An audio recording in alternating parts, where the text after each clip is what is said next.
Hola, mi nombre es Janina Chirino y en este video trataré de explicar algunos términos básicos relacionados con la ética y la educación. En ocasión de la unidad curricular ética vocacional del componente universitario, para docencia universitaria de la Universidad Francisco de Miranda. El tema de la ética es un tema muy interesante. Creo que es un tema que a lo largo de los años de las carreras universitarias siempre ha estado relegada a un segundo lugar, sin darle su verdadera importancia, tanto teórica, pero sobre todo su importancia práctica. Y es importante que en cada estudio que los profesionales pues realicen, en cualquiera que sea su área, siempre hay unas perspectivas desde el punto de vista de la ética.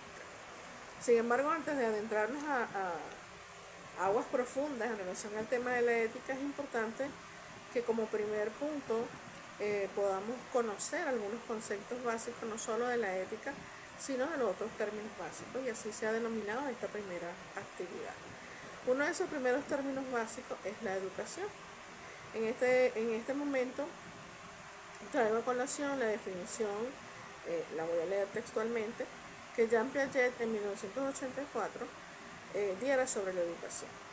La meta principal de la educación es crear hombres que sean capaces de hacer cosas nuevas, no simplemente de repetir lo que otras generaciones han hecho.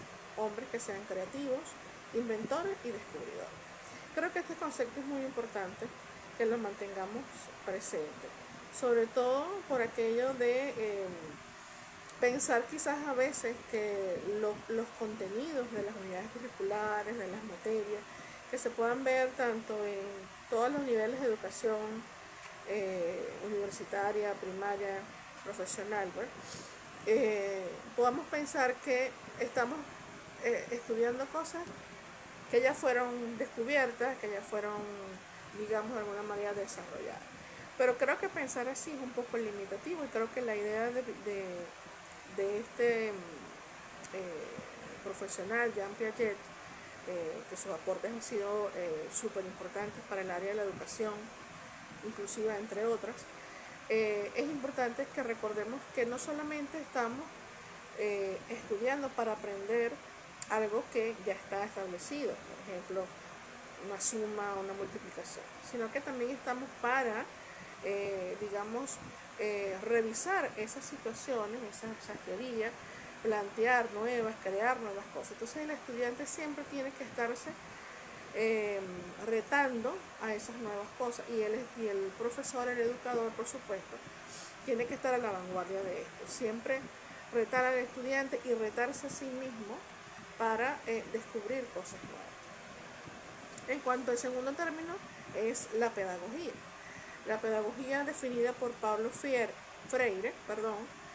dice que propone una lectura crítica del mundo, que permite ver las resistencias y las posibilidades de reconstruir una vida. Creo que tiene algo parecido con la definición de educación, por el hecho de que siempre tenemos que estar, como dice él, una visión crítica del mundo. Entonces la pedagogía de alguna manera nos lleva a eso, ¿no? Desde muy pequeño a siempre estar buscando, digamos, por decirlo de una manera muy coloquial, las cuatro patas al gato, en el sentido de eh, ser creativos, inventar o descubrir las cosas por nosotros mismos, sin necesidad de que de repente tengamos que estudiarnos de una manera muy teórica algún concepto o alguna teoría en específico. Por ejemplo, se me viene a la mente ahorita que por eso es importante que cuando nosotros vemos, por ejemplo, biología, química, física, que hablamos por ejemplo, de ciencias naturales, cuando hablamos de la mezcla, podamos experimentar como estudiantes todas esas sensaciones que podamos leer en un libro. Cuando hablamos, por ejemplo, de la efervescencia, del cambio de color, de la temperatura, creo que es importante que desde ese punto se involucre entonces en la práctica, para que el estudiante pueda eh, visualizar y crearse entonces esa visión crítica del mundo. El otro concepto importante es la ética. precisamente enfocado en la unidad curricular en este sentido. La ética me gustó entre muchos conceptos. Hay una filósofa española, Adela Cortina, que dice, entre otras muchas cosas, que la ética es un tipo de saber que pretende orientar la acción humana en un sentido racional, ¿no? También apuesta esta filósofa que la ética no se construye de forma individual, sino que se construye en la medida en que nos relacionamos con otras personas. Y efectivamente creo que la ética es una manera de saber, pero es una manera también de comportar y de hacer las cosas de manera racional. Entonces aquí obviamente se involucran muchos otros aspectos que pueden ser desarrollados más adelante en el devenir de la unidad curricular. Otro de los conceptos básicos es la moral. La moral que, por cierto, con la ética tienen casi que un mismo origen etimológico de la palabra, perdón.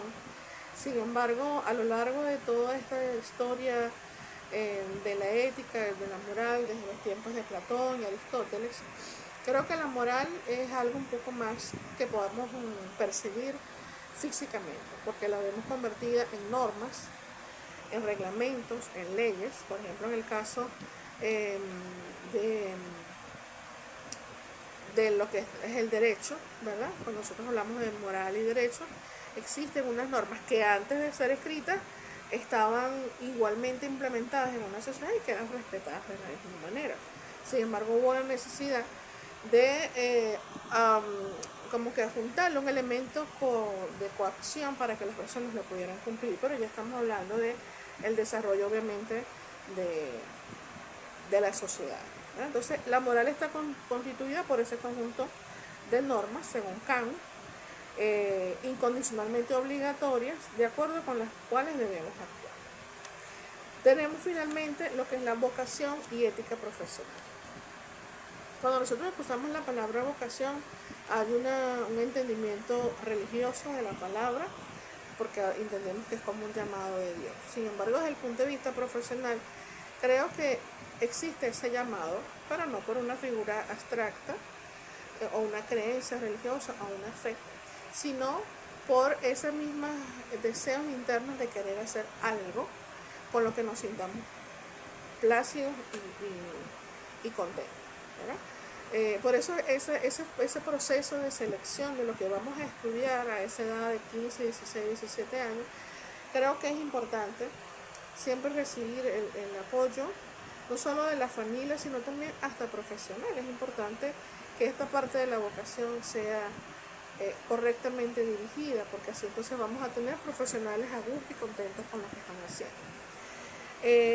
La Real Academia Española entonces nos dice que la vocación profesional es la inclinación o deseo de una persona hacia una profesión, carrera o acción. Y finalmente entonces la ética profesional, que tiene que ver entonces, ya una vez que elegimos lo que queremos ejercer, lo que queremos trabajar en esa profesión que elegimos y que debemos entonces practicarla, si en tal caso nos gusta. Y creo que ese es el principal elemento para hablar de ética, el hecho de que a ti te guste lo que estás haciendo, te guste dar clases, te guste defender a las personas, te gusta salvar vidas, te gusta construir cosas, ¿verdad? Independientemente de que se llame ingeniero, médico, abogado, maestro, es el gustar, el hacer la cosa. Yo creo que ese es el elemento principal de la ética profesional, el estar contento con lo que hacemos y por supuesto todo va a fluir de una manera correcta y de una manera honesta hacia lo que nosotros hacemos y la persona lo va a percibir de esa forma. Por eso es que a veces nos encontramos con personas que están en lugares y pueden tener un mal carácter, un ánimo pesado o hacer las cosas así sin amor. Entonces creo que es importante esa relación entre vocación y ética profesional. Sin embargo, por acá un concepto de ética profesional por Martínez es aquella que estudia la responsabilidad que contrae el profesional con su entorno natural y social. Yo creo que ese entorno natural se incluye a uno mismo. O sea, la ética empieza por ese compromiso conmigo mismo de poder entonces lo que les conversaba anteriormente. O sea, si a mí me gusta defender a las personas, o si a mí me gusta resolver conflictos, entonces, bueno, puedo ser abogado, puedo dedicarme a eso, tengo esas destrezas desarrolladas o las puedo desarrollar, pero debe haber como una empatía y esa es, digamos, la ética con uno mismo. Y luego con el contexto social que nos vamos a desenvolver, esa coordinación entre lo que yo digo y lo que yo hago, que ya lo habíamos conversado con respecto a la ética, porque es muy importante entonces ese ejemplo que en este caso de la educación, entonces el educador pueda dar a su estudiante. Y no tiene que ver con cuestiones de gustos o cuestiones de que yo digo que la marihuana es mala, pero resulta que, bueno, la fumo, ¿no? Yo creo que va un poco más allá de eso, esa coordinación que debe haber entre lo que digo y lo que hago. O sea, no es simplemente una norma precisa, es la conducta en sí y que por supuesto que está, digamos, encuadrada en lo que es el bien, ¿no? Que también es una de las discusiones que está dentro de la ética, que digo lo que es éticamente correcto, lo que es éticamente incorrecto. Bueno, espero que haya satisfecho con la precisión de la asignación. Tengan todos muy buenas tardes.